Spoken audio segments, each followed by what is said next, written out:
In 1950, Singapore was one of the poorest nations in the world. It was a small island in Asia with fewer than 2 million inhabitants, devoid of natural resources and agriculture. For years, it had been a British colony and endured Japanese occupation during World War II. However, in less than 4 decades, it witnessed an impressive economic transformation and is currently ranked as the wealthiest nation in the world.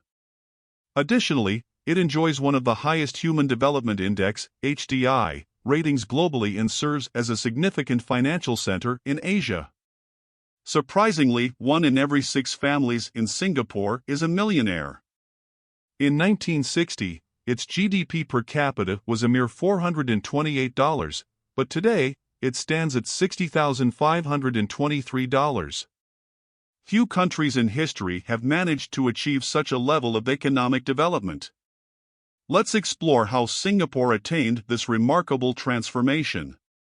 While still a British colony, Singapore's geographical location in the midst of one of the world's most vital trade routes, connecting Asia to Europe, made it a crucial trading post.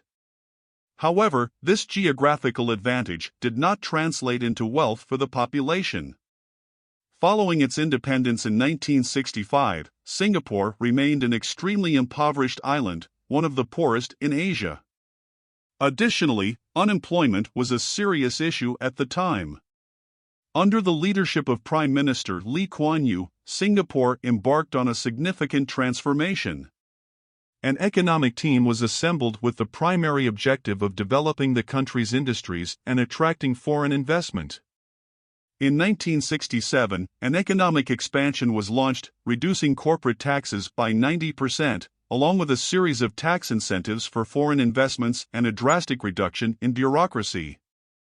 Furthermore, the party that had governed Singapore since its independence, the People's Action Party, adopted authoritarian measures to ensure political stability, instilling confidence in investors.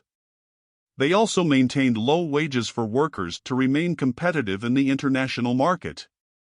These factors, combined with Singapore's strategic location at the heart of a major trade route and its proximity to the vast Asian market, led many multinational corporations to establish factories and operations in the country. This impressive economic development over the decades has turned Singapore into a success story in terms of wealth and growth. And thus, tiny Singapore embarked on its journey to become an exporting powerhouse, with its gross domestic product, GDP, growing at a rate of approximately 8% per year from that point onwards. As part of these measures, the country established the Central Provident Fund, obligating 10% of Singaporean salaries to be allocated to a government-administered pension fund. This fund had a range of long-term objectives, including ensuring retirement security for the population and investments in healthcare, infrastructure, and education. To further encourage economic growth, the government created strategic state-owned enterprises to support private sector initiatives. Notable examples include the Singapore Bank, Singapore Airlines, and Samudera Shipping, all intended to finance and heavily invest in infrastructure as the country became a major exporter. It is important to note that Singapore also curtailed the growth of the public sector and privatized companies with recurring losses to ensure fiscal stability and maintain a strong currency to instill confidence among investors. However, in the mid-1970s, Singapore faced a significant challenge. Rapid growth had raised the standard of living and wages of the population, making companies more inclined to seek cheaper labor in other Asian countries. Faced with this scenario, the Singaporean government had to adapt. The new goal was to maximize the population's qualifications to produce high-quality goods. To achieve this objective, the government offered substantial tax incentives to companies planning to invest in the country's high-tech sector. Additionally, it provided various benefits and subsidies for these companies to establish training centers in Singapore. During this period, institutions such as the German Institute of Technology in Singapore, the Japan-Singapore Institute of Software and Technology, and the France-Singapore Institute of Electrotechnology were founded. These institutions provided essential technical knowledge to local workers. Furthermore, the government made massive investments in new schools and colleges, establishing a series of renowned universities, including Nanyang Technological University and the National University of Singapore, both of which are currently ranked among the top 15 colleges in the world. As universities and schools would not reach the adult population of Singapore, the Skills Development Fund was established. In this fund, companies were required to pay a 4% tax on the salaries of their employees, with the aim of creating various training and skill development centers for Singaporeans in sectors such as automation, robotics, and biotechnology. This measure played a significant role in the professional qualification of the population. Moreover, to promote the growth of technology companies established in Singapore, the government created a capital fund with an initial investment of $100 million. This fund aimed to support emerging technology companies in the country, encouraging the development of this expanding market on the island.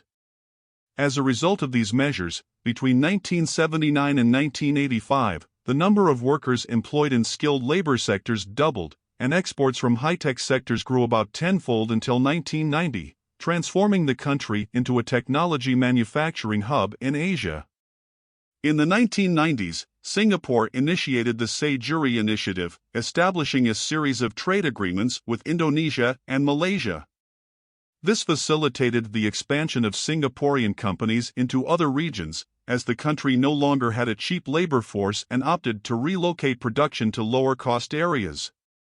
Singapore focused on high-quality activities that required higher wages. In conjunction with this initiative, a long-term project to diversify the economy was implemented, with significant investments in infrastructure to attract tourism to the country. This project was a success, and Singapore established itself as one of the leading tourist destinations in Asia, attracting approximately 17 million visitors annually, 3 times its own population. From that point onwards, Singapore's GDP grew at an average of 6% per year, solidifying the country as a developed nation, one of the world's major economic centers, and a significant exporter. Singapore's port became the second largest on the planet. Today, the population enjoys an exceptional quality of life, with Singapore ranked as one of the world's leading financial centers. The region has also become one of the primary hubs for innovation and technology, representing a remarkable transformation compared to Singapore in 1960. Thank you for watching until the end. If you enjoy this type of content, please consider giving it a like to encourage us to produce more videos like this one and subscribe to the channel to stay updated with our upcoming videos. Until next time.